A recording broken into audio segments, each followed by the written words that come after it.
오늘 우리에게 주신 하나님의 말씀 구약 성경 117페이지 출애굽기 23장 14절에서 17절 말씀까지 제가 봉독해 드리겠습니다. 제가 읽어드릴 때 우리 개인과 가정과 공동체에 주신 하나님의 음성으로 들으시고 보시기를 바랍니다. 출애굽기 23장 14절입니다. 너는 매년 3번 내게 절기를 지킬지니라. 너는 무교병의 절기를 지키라. 내가 네게 명령한 대로 아비 5월에 정한 때에 1회 동안 무교병을 먹을지니 이는 그 달에 네가 애굽에서 나왔음이라. 빈손으로 내 앞에 나오지 말지니라. 맥추절을 지키라. 이는 네가 수고하여 밭에 뿌린 것의 첫 열매를 거둠이니라. 수장절을 지키라. 이는 네가 수고하여 이룬 것을 연말에 밭에서부터 거두어 저장함이니라. 네 모든 남자는 매년 3번씩 주 여호와께 보일지니라. 아멘. 성경을 열면 기적이 열립니다. 모든 성경 이야기는 하나님의 사랑, 하나님의 긍휼과 법이 들어 있습니다. 여러분, 이스라엘은 출애굽이라 하는 인류 역사상 가장 놀라운 기적, 그 구원을 경험했습니다. 눈앞에서 홍해가 갈라졌습니다. 하늘에서 매일마다 만나가 내렸습니다. 반석에서 물이 나왔습니다. 낮에는 구름 기둥, 밤에는 밤에는 불 기둥 함께 했습니다. 하나님께서 언제나 너희들과 함께 하신다라는 임마누엘의 그 은혜였죠. 여러분, 놀랍지 않습니까? 언제 우리는 이런 경험들을 기적처럼 수없이 경험할 수 있을까요? 근데 놀라운 사실은 이스라엘은 기적을 엄청 누렸습니다. 하지만 감사는 오래 가지 않았습니다. 감사가 사라지자 원망이 시작됩니다. 그 원망은 불평을 낳았고 불평은 하나님을 잊게끔 만들었습니다. 여러분, 그래서 하나님께서는 가나안 땅에 들어가기도 전에 여러분 들어가서 일어날 그 일을 하나님께서 보시고 절기를 지키라고 먼저 말씀하십니다. 여러분, 절기는 하나님께 필요한 것이 아니올시다. 우리에게, 우리의 자녀들에게 필요한 것입니다. 왜냐하면 사람은 은혜를 쉽게 잊어버리기 때문입니다. 그래서 하나님은 적어도 1년에 3번 감사를 훈련하도록 하십니다. 오늘 우리가 지키는 인맥주 감사절도 바로 이 은혜를 기억하는 절기 중에 하나일 뿐입니다. 그러나 하나님께서는 형식적인 그 절기 원하지 않으십니다. 감사하는 그 마음, 은혜를 기억하면서 감사하는 그 마음을 원하십니다. 오늘 맥주 감사절에 우리가 알아야 될 감사에 대한 그 영적 진리는 무엇일까요? 16절은 우리에게 이렇게 알려줍니다. 16절 전반절 거둠이니라 하는 거기까지만 읽어볼게요. 같이 읽습니다. 시작. 맥추절을 지키라. 이는 네가 수고하여 밭에 뿌린 것의 첫 열매를 거둠이니라. 저 따라 한번 해보시기를 바랍니다. 감사는 은혜를 기억하는 믿음입니다. 여러분, 그래서 어떻게 보면 감사는 이꼴 믿음입니다. 여러분, 감사를 무엇이라고 정의를 할 수가 있을까요? 감사는 많이 가진 사람들이 하는 것이 아닙니다. 감사는 형편이 좋아졌을 때 하는 것도 아닙니다. 감사는 은혜를, 내게 주신 그 은혜를 기억하는 사람, 기억하는 그 사람만이 할 수 있는 믿음의 고백입니다. 하나님께서 이스라엘 백성들에게 맥주절을 지키라 하고 명령하신 그 이유는 절기를 하나 좀 늘리라고, 나를 위해서가 아닙니다. 예배의 그 횟수가 부족해서도 아니었습니다. 하나님은 한 가지를 너무나 잘 알고 계셨기 때문입니다. 사람은 은혜보다 상처를 오래 기억합니다. 축복보다 부족함을 먼저 바라보는 존재라 하는 그 사실을 하나님은 아십니다. 여러분, 내가 베풀었던 은혜는 바위 위에 새깁니다. 내가 받은 은혜는 강물 위에 새기는 것이 저와 여러분들의 모습이지 않습니까? 생각해 보십시오. 이스라엘은 홍해를 건넜습니다. 하늘에서 만나를 내려서 먹었습니다. 반석에서 물을 마셨습니다. 그러나 얼마 지나지 않아서 그들의 그 입술에는 감사가 아니라 원망이 흘러나옵니다. 물이 없습니다. 고기 먹고 싶습니다. 끝내는 애굽으로 돌아가는 것이 낫겠습니다. 돌을 들고 지도자 모세를 치려고까지 했습니다. 자기 자녀들이 악어밥이 되는 것도 아무것도 말리지 못했던 그 무시무시한 그 애굽으로 죄악의 그 소굴로 다시 들어가자는 것이 저와 여러분의 죄된 본성인 것입니다. 여러분, 기적이 부족해서가 아닙니다. 은혜를 잊었기 때문에 그들은 애굽으로 돌아가는 것이 낫습니다. 불평하고 원망했습니다. 여러분, 우리의 삶도 순간순간 그렇지 않습니까? 지난날 하나님께서 분명히 도와주셨습니다. 내가 눈물로 기도할 때 길을 열어주십니다. 병상에서 일으켜 주시기도 하고 때로는 사업의 직장의 그 위기 속에서도 붙들어 주셨습니다. 여기까지 우리 가정이 이루어진 그 무너진 그 한계를 회복시켜 주시기도 하셨지 않습니까?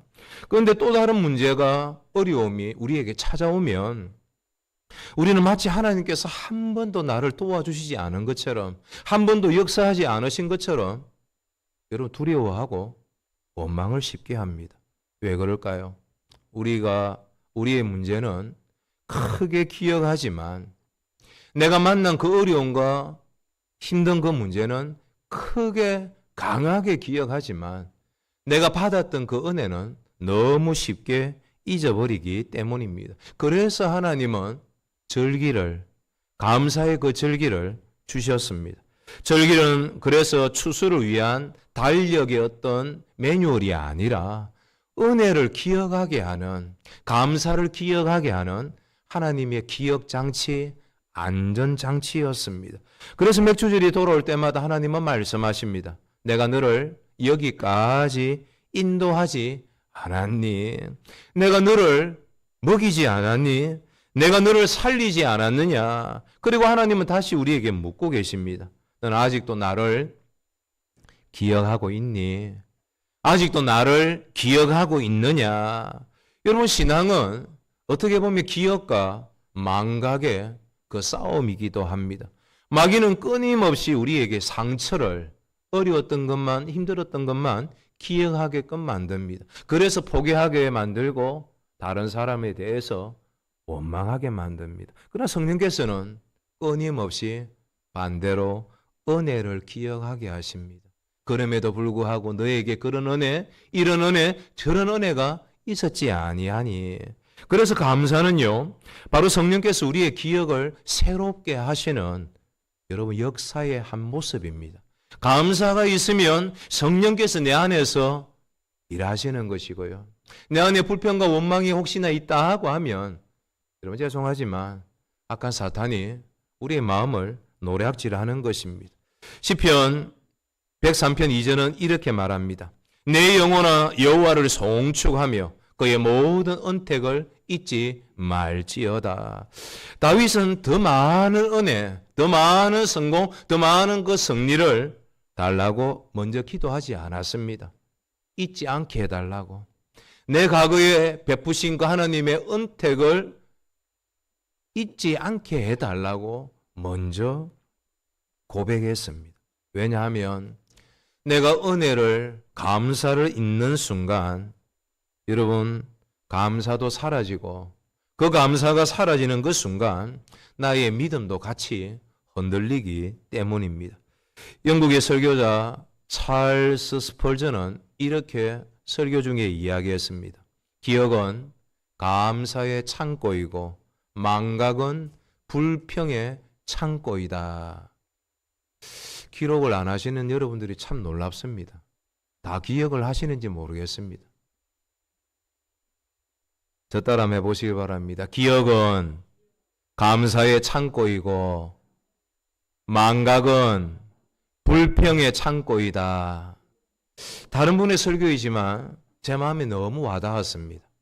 여러분, 왜 감사의 그 창고가 기억이 되어야 되는지, 왜 불평의 창고가 여러분 망각이 되는지 우리는 너무나 잘 알지 않습니까?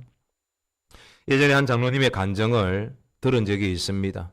사업이 어려워서 모든 것을 잃어버릴 것 같은 힘든 그 시간이 다가왔습니다. 매일 계산기를 두드리면서 언제 부도가 날까 한숨만 쉬게 되었습니다. 그런데 어느 날 수십 년 전에 적어놓은 기도 노트를 책상에서 발견했습니다. 거기에는 이런 문장이 적혀 있었습니다. 주님, 전셋집이라도 살게 해주시면 제가 평생 감사하며 살겠습니다. 그런데 그 기도를 드린 후에 하나님께서는 집도 주시고 자녀들도 세워주시고 사업도 엄청나게 일으켜 주셨습니다. 그 장로님은 그 옛날 그가 기도했던 기도의 그 제목, 주님, 전셋집이라도 살게 해주시면 평생 감사하면서 살겠습니다 하는 그 노트를 보고 눈물을 흘리면서 이렇게 고백을 했습니다. 주님, 저는 가난해서 감사하지 못한 것이 아니라, 지금 어려워서 감사하지 못한 것이 아니라 너무 많이 받아서, 너무 많이 누려서 오히려 잊어버리고 잊고 살았습니다. 이런 그 고백을 하게 됩니다. 그 고백을 들으면서 마음이 먹먹해졌습니다. 혹시 우리의 모습도 그렇지 않을까요? 예전에는 병만 나아도 감사했습니다. 자녀가 취업을 해도 감사했습니다. 여러분, 교회에 걸어 나올 수만 있어도 감사하지 않을까요? 지금도 병상에 우리 이석봉 선도님도 계시고 우리 경옥 근사님도 계시고 오고 싶지만 이 자리에 참석하지 못하는 분들이 숱하게 계십니다. 그런데 내가 걸어서 계단을 올라오는 것, 이것이 다 너무나 당연하게 여겨지는 것, 이게 우리의 모습입니다. 여러분, 그 당연함은 감사를 빼앗아갑니다. 그러나 내가 기억하는 그 기억은요, 다시 감사를 회복시키는 것입니다.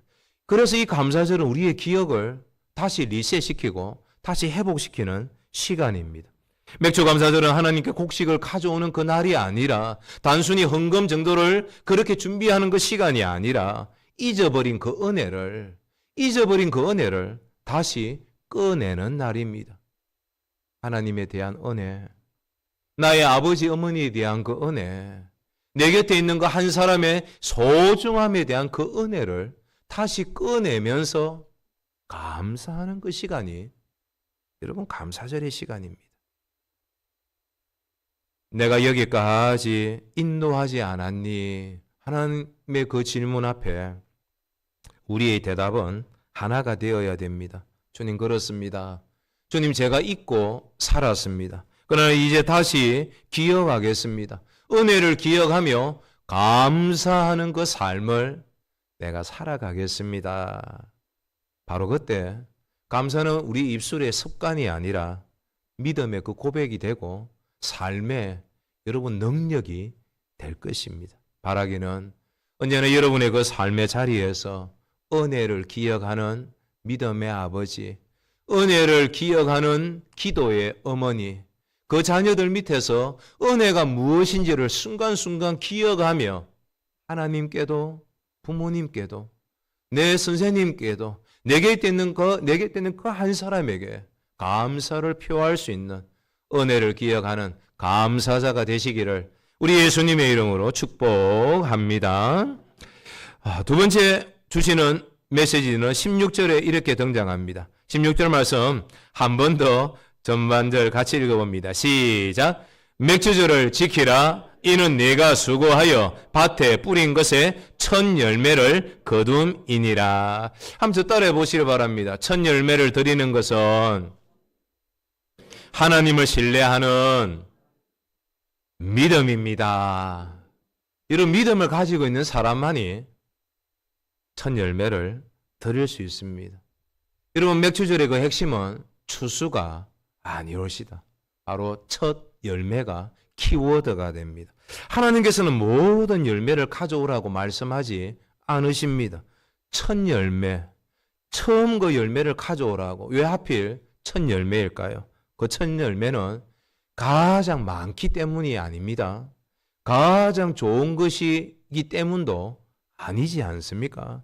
첫 열매는 아직 추수가 끝나지 않은 때에 드리는 것이기 때문입니다. 다시 말한다고 하면 아직 창고가 채워지지 않았는데, 가득 차지 않았는데, 추수가 끝나지 않았음에도 불구하고 앞으로 비가 더 올지, 가뭄이 올지, 병충해가 더 올지 생길지 아무도 모릅니다.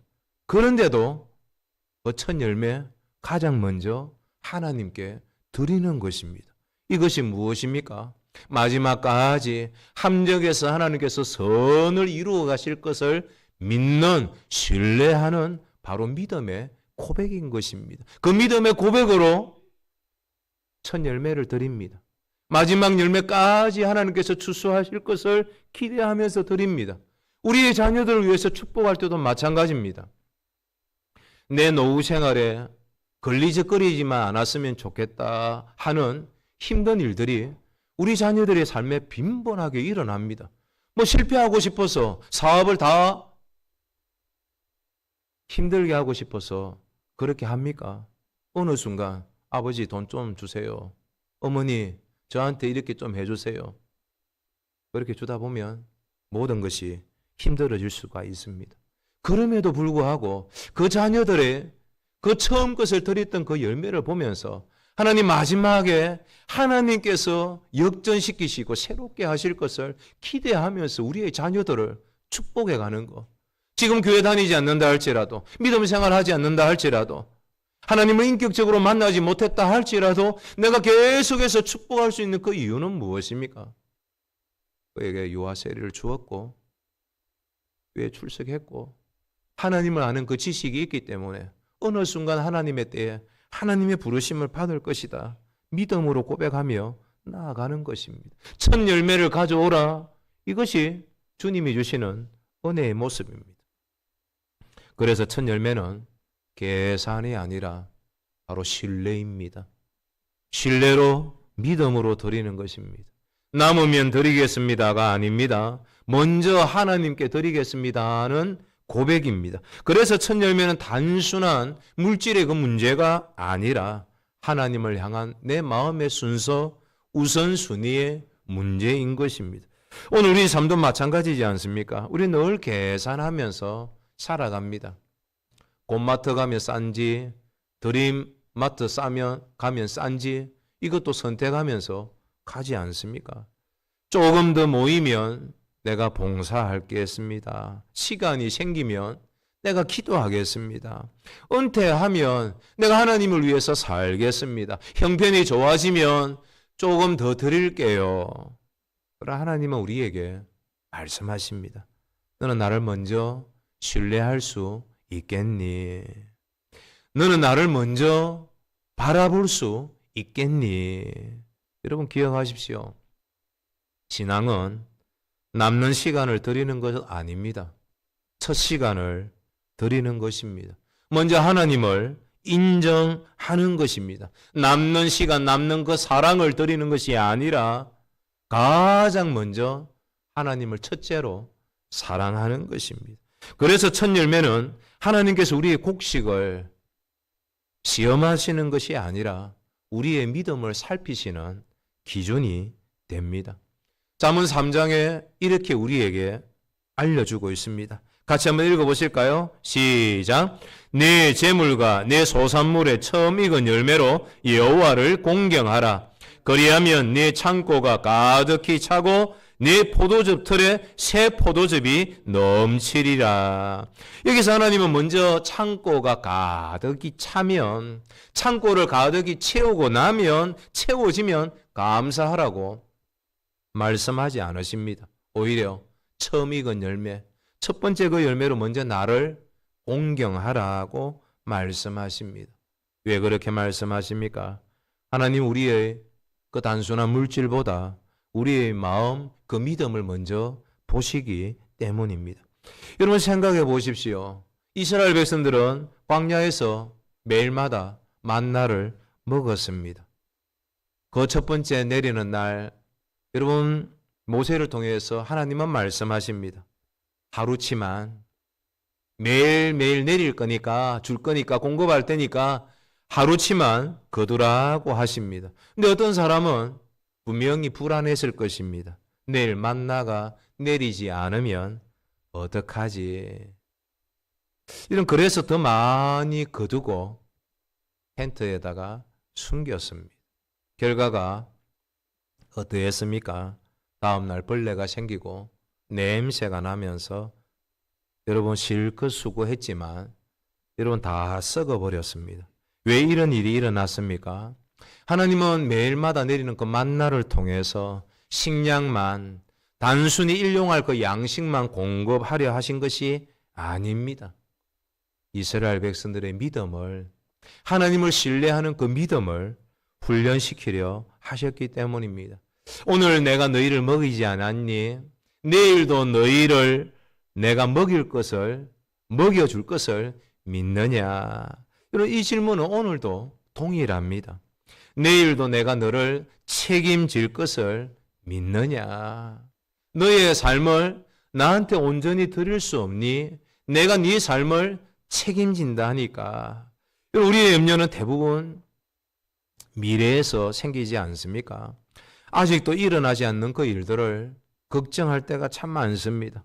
아직도 오지 않은 그 내일을 붙잡고 오늘 내가 감사해야 할 그 감사를 잃어버립니다. 잊어버립니다. 그러나 하나님이 기뻐하시는 그 믿음은 무엇입니까? 아직 다가오지 않는 그 미래는 나의 손으로 내가 붙드는 것이 아니라, 내가 저축한다고, 내가 주식한다고, 내가 연금 저축한다고, 내가 뭔가 땅을 사놓는다고 준비되는 것이 아니라 내 미래를 하나님 손에 여러분 맡기는 것입니다. 내 미래를 하나님 손에 맡기는 사람만이 오늘의 그 현재의 삶 속에 감사할 수 있습니다. 17세기에 청교도 목회자였던 토마스 왓슨이라는 목사님은 이렇게 표현을 했습니다. 믿음은 하나님의 그 약속을 현재의 양식으로 먹는 은혜이다. 여러분, 현재의 그 먹는 양식처럼 내 미래의 모든 것을, 하나님의 그 약속을 현재의 그 삶 속에 누리면서 먹는 것, 이게 바로 믿음이라는 것입니다. 그래서 믿음은 바라는 것들의 실상이요, 보이지 않는 것들의, 여러분, 우리의 모든 것의 기대와 마지막 종착점이 되는 것입니다. 믿음은 아직 보이지 않는 하나님의 그 약속을 현실에, 오늘의 그 현실 속에 붙드는 것입니다. 확인하는 것입니다. 손으로 만지는 것입니다. 감사도 마찬가지입니다. 감사는 받은 것만 보고 하는 것이 아니라 하나님께서 앞으로 주실 것을 믿기 때문에 드리는 예배적인 마음입니다. 여러분, 성경에도 이 믿음을 보여준 많은 대표적인 사람들이 있지 않습니까? 여러분, 엘리야 시대의 사르밧 가부를 아시지 않습니까? 그녀에게 남은 것은 밀가루 한 움큼입니다. 기름 조금뿐이었습니다. 그것이 아들과 먹는 마지막 식사였습니다. 그런데 엘리야는 그 가부에게 놀라운 말씀을 전합니다. 먼저 나를 위해서 떡 하나를 만들어 가져오라. 여러분, 엘리야 선지자도 참 놀랍습니다. 근데 그것을 반응하는 사렙다 그 가부도요, 사르밧 그 가부도 놀랍습니다. 여러분, 상식적으로 이해가 되지 않습니까? 이해가 되지 않습니다. 그러나 그녀는 하나님과 선지자를 믿고 먼저 드렸습니다. 그리고 하나님 그 집의 통에 밀가루가 떨어지지 않게 하셨고 병에 그 기름이 마르지 않게 하셨습니다. 여러분, 기적은 어디에서부터 시작됩니까? 창고가 가득해서가 아닙니다. 먼저 드리는 그 믿음에서부터 시작되고 출발하는 것입니다. 그래서 우리가 드리는 이 첫 열매는 단지 헌금의 그 개념 정도가 아닙니다. 하루의 첫 시간을 드리고 주간의 첫날 주일을 드리는, 먼저 하나님께 드리는 그 모습 중에 신앙의 한 부분입니다. 여러분, 세상은 우리에게 이렇게 말합니다. 먼저 쌓으라고, 네가 먼저 가지라고, 먼저 성공하라고. 그러나 하나님은 우리에게 분명히 선포하십니다. 너희는 먼저 그의 나라와 그의 의를 구하라. 그리하면 이 모든 것을 너희에게 더하시리라. 여러분, 이것이 바로 믿음입니다. 그래서 내 삶의 그 첫 자리, 그래서 가장 중심의 그 첫 번째가 여전히 지금도 하나님께 있는가, 하나님께 있는가를 묻는 그 절기가 바로 이 감사절의 절기인 것입니다. 사랑하는 성도 여러분, 하나님을 가장 먼저 모시는 그 사람은 결코 손해보는 사람, 여러분 인생 아닙니다. 왜냐하면 그 첫 열매를 드리는 사람은요, 자신의 그 미래를 하나님께 맡긴 사람입니다. 하나님께 내 미래를 맡긴 사람, 하나님께서 책임져 주십니다. 내가 내 자녀들의 그 미래를 책임져 줄 수 있을까요? 준비는 많이 해줄 수 있습니다. 하지만 그 모든 것들이 성공적으로 승리하면서 이루어지는 것은 하나님의 손에 달려 있습니다. 바라기는 하나님을 신뢰하는 그 믿음으로 첫 열매를 드리는 저와 여러분의 삶 속에 감사가 넘쳐나시기를 우리 예수님의 이름으로 축복합니다. 세 번째 우리에게 주시는 은혜는요, 14절 말씀 같이 한번 읽어보겠습니다. 14절입니다. 너는 매년 3번 내게 절기를 지킬지니라. 한번 저 따라해 보시기 바랍니다. 감사는 성령의 충만함을 누리는 은혜의 통로입니다. 여러분, 우리에게 있는 은혜의 그 통로, 축복의 그 도구는 바로 성령의 충만함입니다. 그 성령의 충만함을 통해 우리는 감사라는 것을 누리고 또 알게 됩니다. 첫 시작도 여러분 감사가 되는 것입니다. 여러분, 왜 하나님은 절기를 반복해서 지키라고 우리에게 말씀을 하십니까? 하나님은 절기가 필요하신 분인 아니십니다. 우리의 예물을 기다리시는 분도, 그것을 가지셔야만 되는 분도 아닙니다. 그렇다고 하면 무엇이 목적입니까? 하나님의 은혜 안에, 그 은혜 안에 머물게 하시기 위함, 이것이 바로 감사의 절기의 모습입니다. 이 맥주절에 우리가 놓치지 말아야 될 구속사적인 놀라운 비밀 하나가 있습니다. 이거 하고 마치도록 하겠습니다. 구약의 맥주절은 단순히 보리의 그 첫 열매를 드리는 절기가 아니라 이 절기는 훗날 오순절로, 성령 강림절로 완성이 됩니다. 여러분, 6월절 후에, 출애굽 후에 50번째 되는 그날 예루살렘에 모여있던 그 성도들에게 성령 하나님이 임하십니다. 구약에서는 첫 곡식을 하나님께 드렸지 않습니까? 신약에서는 하나님께서 첫 영혼을, 그 영혼들을 거두십니다. 베드로가 복음을 선포하자 하루에 3,000명이 회개합니다. 하나님께로 돌아오는 놀라운 그 역사가 일어납니다. 그 말을 받은 사람들은 세례를 받으며 이날의 신도의 수가 3,000이나 더하더라. 이런 곡식의 그 추수가 영혼의 그 추수로 이어진 것입니다. 더 놀라운 것은 사도 바울이 로마서 8장 23절에 우리가 그 성령의 처음 익은 열매를 받은 우리까지도 속으로 단식하여 양자될 거고 우리 몸의 속량을 기다린다. 성령께서, 하나님께서 우리에게 주신 그 첫 열매가 되고 장차 완성될 그 하나님의 나라의 보증이 됨을 우리에게 말씀해 주시는 것입니다. 그래서 맥주절은 단순한 농사의 그 절기 정도가 아니라 성령의 절기가 되고 감사의 절기가 되는 동시에 은혜가 시작되는 절기인 것입니다. 여기서 우리는 매우 중요한 그 영적 원리를 또다시 발견하게 됩니다. 은혜를 받는 그 비결도 감사이고요. 은혜를 받은 그 사람의 그 결과도 마지막은 감사라는 것입니다. 감사가 은혜 그 자체를 만드는 것은 분명 아닙니다. 하지만 감사하는 그 사람은 언제나 하나님의 그 은혜를 더 깊이 경험하게 되는 것입니다. 왜냐하면 감사는 하나님의 그 은혜를 담아내는 가장 큰 그릇이기 때문입니다. 여러분, 사도 바울을 한번 생각해 보시길 바랍니다. 감옥에 갇혔던 수많은 경우 있었지 않습니까? 몸은 쇠사슬에 묶여 있고 내일을 알 수 없는 그 상황도 분명히 있었습니다. 근데 그거는 감옥에서, 빌립보 감옥에서 이렇게 편지를 씁니다. 아무것도 염려하지 말고 다만 모든 일에 기도와 간구로 너희 구할 것을 감사함으로 하나님께 아뢰라. 먼저 감사함으로 하나님께 아뢰라. 그리하면 모든 지각에 뛰어나신 하나님의 그 평강이 너희 마음과 생각을 지키시리라. 지켜주신다 선포하고 있습니다. 감옥 속에서 빌립보 그 성도들을 향해서 선포하는 것입니다.